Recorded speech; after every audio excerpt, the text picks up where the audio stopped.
Good morning, students. Welcome to APN online classes. Myself Sandeep Kumar, your computer teacher.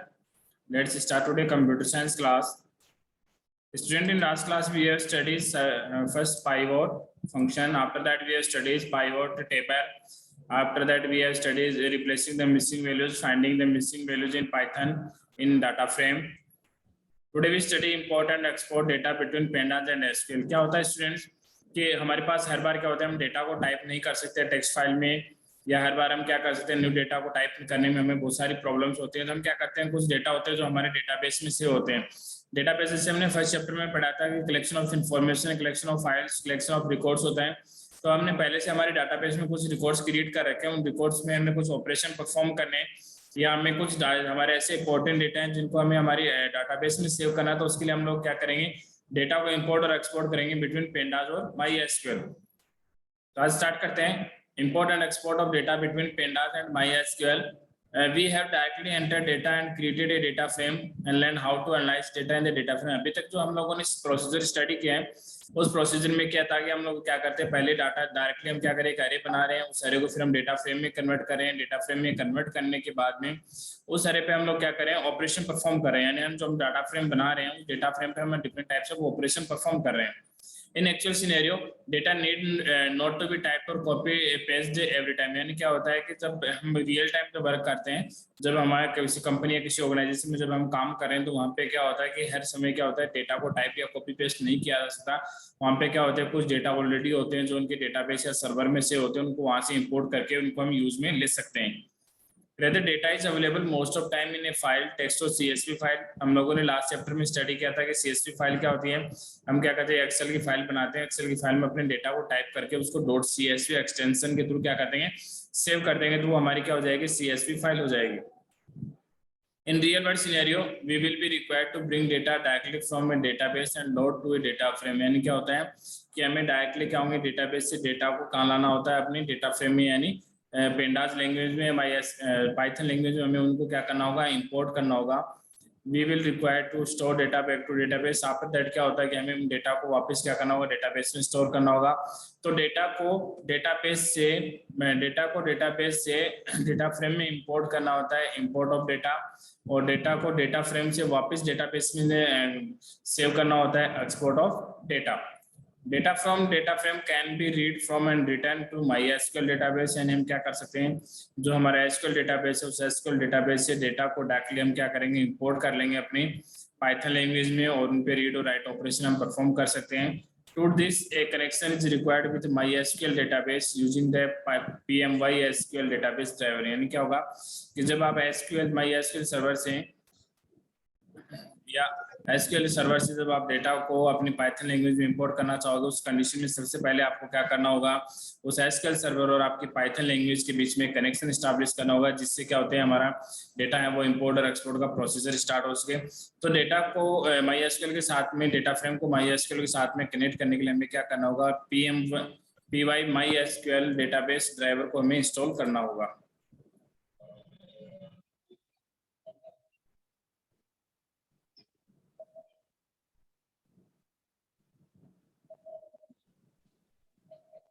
Just wait.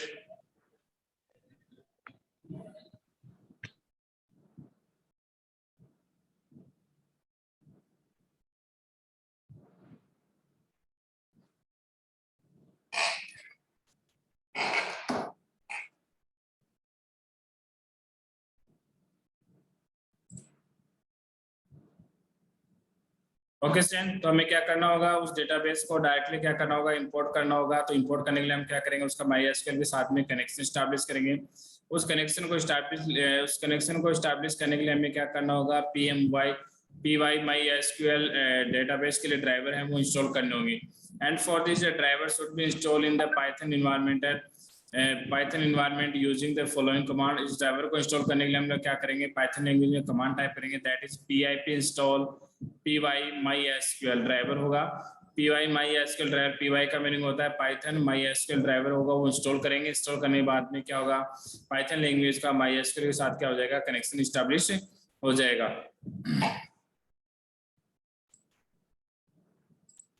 Okay student, तो ये होता है MySQL के साथ में इस ड्राइवर का कनेक्शन स्टैब्लिश करना। SQL CHMY is a library used to integrate with the MySQL database to provide the required credential. This library can be installed using the following command. यानी SQL ACHEMY लाइब्रेरी होती है। इस library को हम काम में लेके क्या करते हैं, डायरेक्टली क्या करेंगे, डेटाबेस से इंपोर्ट और एक्सपोर्ट का वर्क करेंगे। तो इसको इंस्टॉल करने के लिए हमने क्या कमांड टाइप करनी होगी, pip install SQL ACHEMY command हम टाइप करेंगे। जैसे हम कमांड टाइप करेंगे तो क्या होगा कि जो SQL के डेटाबेस में जो भी डेटा सेव है वो डायरेक्टली ट्रांसफर हो जाएंगे, आपके पाइथन लैंग्वेज के लाइब्रेरी में ट्रांसफर हो जाएंगे। Once it is install SQL ACHEMY provide a function create engine। create engine function का मीनिंग क्या होता है, जैसे व्हीकल में इंजन स्टार्ट होने के बाद में व्हीकल की सारी एक्टिविटीज स्टार्ट हो जाती है, उसी तरीके से क्या होगा, ये एक दोनों के बीच में MySQL और पाइथन के बीच में, दोनों के बीच में क्या करेगा, इंजन का वर्क करेगा। यानी यहाँ से आप क्या कर सकते हो, दोनों बीच में इंपोर्ट और एक्सपोर्ट का वर्क है वो स्टार्ट कर सकते हो।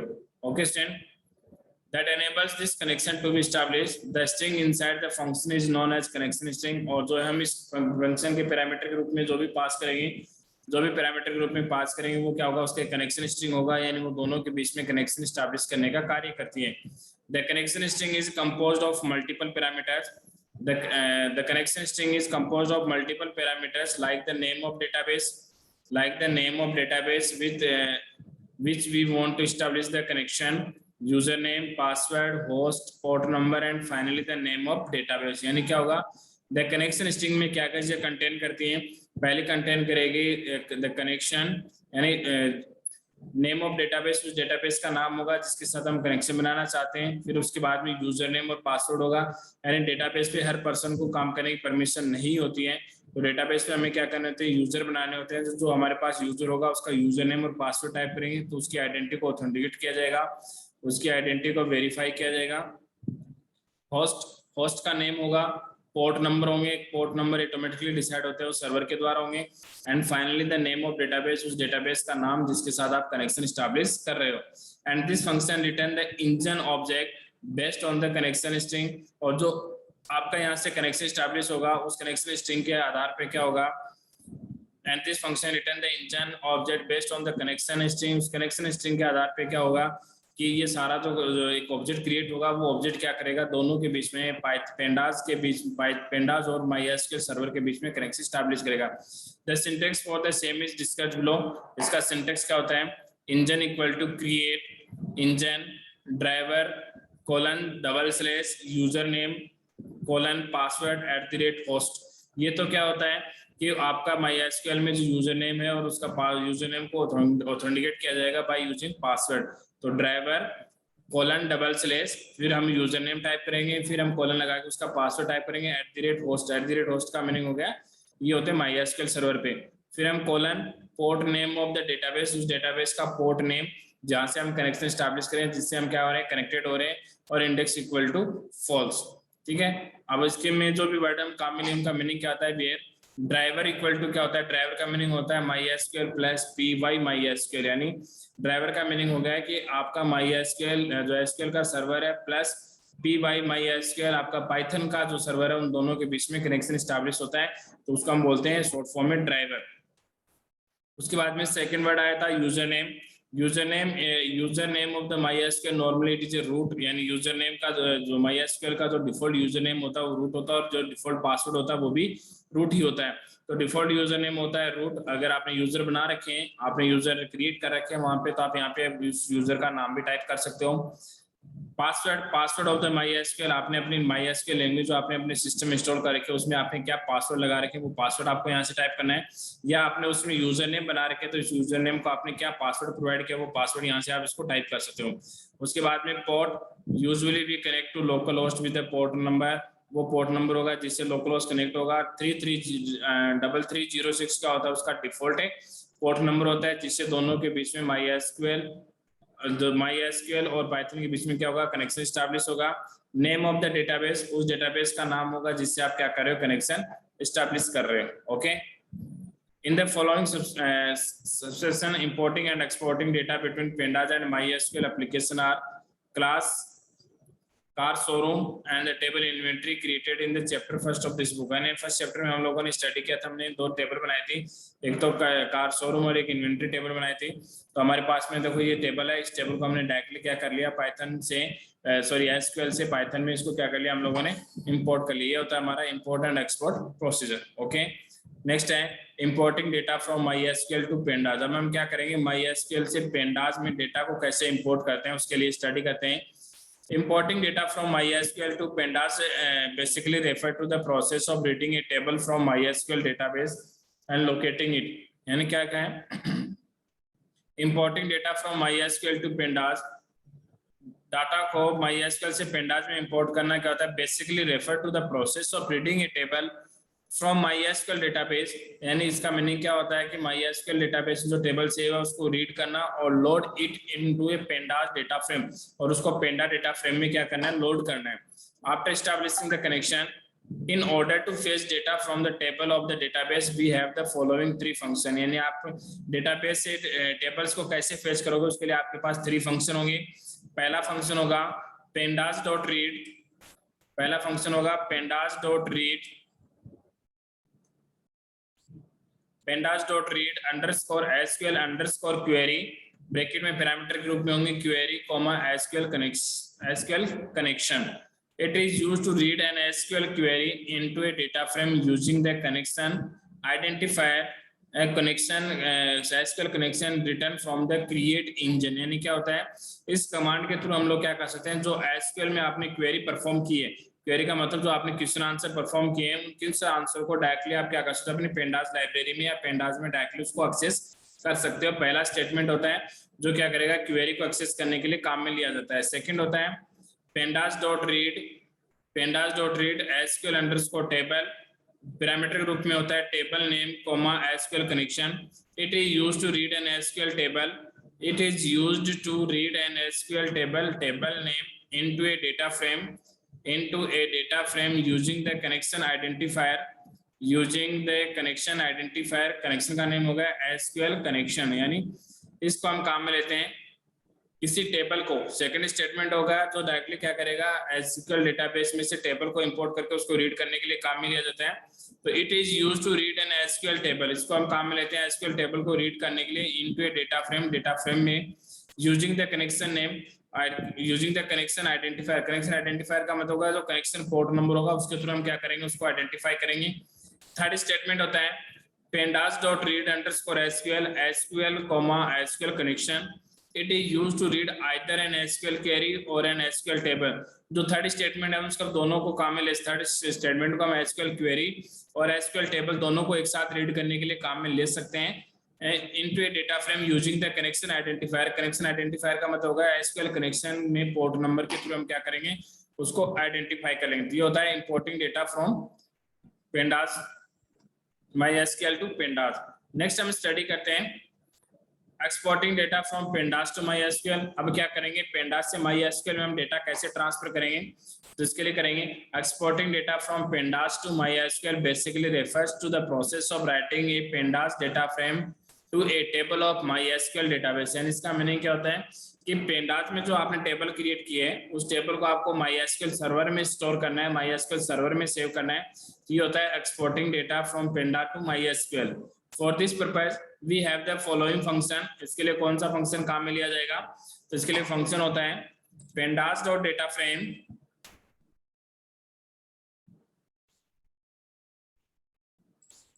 इसके लिए फंक्शन होता है pandas dot data frame dot to SQL। हम ट्रांसफर कर रहे हैं तो टू SQL, ब्रैकेट में टेबल का नाम होगा जिस टेबल को आप ट्रांसफर कर रहे हो, SQL कनेक्शन का नेम होगा। इफ एग्जिस्ट, अगर वो टेबल पहले से उस डेटाबेस में एग्जिस्ट करते हैं then fall index equal to false and true. इसका मीनिंग क्या होता है, स्टडी करते हैं। पहला है table specifies the name of table in which we want to create और अपेंड डेटा फ्रेम वैल्यूज। यानी ये उस टेबल का नाम होगा, ये उस टेबल का नाम होगा जिस टेबल को आप डाटा फ्रेम में बनाना चाहते हो, या डाटा फ्रेम में ऑलरेडी बनी हुई टेबल में क्या करो, अपेंड यानी आप क्या करो, चेंजेस करो by using data frame. It is used to write the specified data frame to the table. It is used to write the specified data frame to the table। connection connection identifier क्या होगा, SQL connection return from the create engine, यानी create engine के through SQL connection का जो port number होगा उसके through इसको identify कर लिया जाएगा। सेकंड पैरामीटर है the parameter if exist, if second parameter था हमारे पास में if exist, the parameter if exist specify the way data from the data frame should be entered in the table. It can have the following three values: false, replace और append। यानी अगर आपने जो table आप data frame में से SQL server में आप सेव कर रहे हो वो टेबल ऑलरेडी वहां पे एग्जिस्ट करती है, तो उस कंडीशन में क्या होंगे आपके पास 3 ऑप्शन होंगे। पहला होगा फेल कंडीशन होगी, सेकंड होगा रिप्लेस कंडीशन होगी, थर्ड होगा अपेंड। तो ये तीनों क्या होती हैं। फेल कंडीशन के लिए क्या होगा, if fail is the default value that indicate a value error if the table already exists in the database। यानी अगर आपकी टेबल है वो एसक्यूएल डेटाबेस में पहले से बनी हुई है, उस नाम से पहले से ही टेबल बनी हुई है, तो उस कंडीशन में जो आपके पास एरर आएगा दैट इज फेल, यानी वो वैल्यू एरर होगा, यानी टेबल ऑलरेडी है वो डेटाबेस में एग्जिस्ट करती है। उसके बाद में सेकेंड कंडीशन होगा replace, specifies that the previous content of the table specifies that the previous contents of the table should be updated by the contents of the data frame। यानी second condition में होगा replace. Replace condition में क्या होगा, अगर आपके database में वो टेबल पहले से बनी हुई है और आप फिर भी उसको जो अपने डेटाबेस में सेव करना चाहते हो तो उस कंडीशन में क्या होगा, जो ओल्ड टेबल जो डेटाबेस में सेव है उसको न्यू टेबल यानी डेटा फ्रेम की न्यू टेबल से क्या कर दिया जाएगा, कंप्लीटली रिप्लेस कर दिया जाएगा। यानी आपके जो ओल्ड डेटाबेस में जो ओल्ड टेबल है वो कंप्लीटली रिप्लेस हो जाएगी डेटा फ्रेम की न्यू टेबल से। थर्ड होता है append, specifies that the contents of the data frame specifies that the contents of the data frame should be appended to the existing table and when update the format must be the same। यानी क्या होगा, third condition में क्या होगा, आपकी table पहले से बनी हुई है, आप कंप्लीट टेबल को अपडेट नहीं करना, कंप्लीट टेबल को आप रिप्लेस नहीं करना चाहते हो, तो उस कंडीशन में आपको क्या करना होगा कि आप क्या कर सकते हो, उस टेबल को अपेंड कर सकते हो। अपेंड का मतलब आपकी जो ऑलरेडी टेबल बनी हुई है उस टेबल में आप अपने न्यू डेटा है जो ओल्ड डेटा उनको न्यू डेटा से रिप्लेस कर सकते हो। तो थर्ड कंडीशन में हम क्या करते हैं, उसको अपेंड करते हैं। तो यानी इसका मतलब क्या हो गया, जब भी हम डेटा फ्रेम से किसी टेबल को MySQL सर्वर में सेव करेंगे तो हमारे पास 3 कंडीशन होंगी। पहली कंडीशन होगी फेल कंडीशन। फेल कंडीशन में क्या होगा कि आपकी टेबल पहले से बनी हुई है डेटाबेस में, तो पहले से बनी हुई डेटाबेस में टेबल को जब आप उसी नाम से दूसरी टेबल को सेव करोगे तो आपके पास में वैल्यू एरर आएगा कि table is already existing database.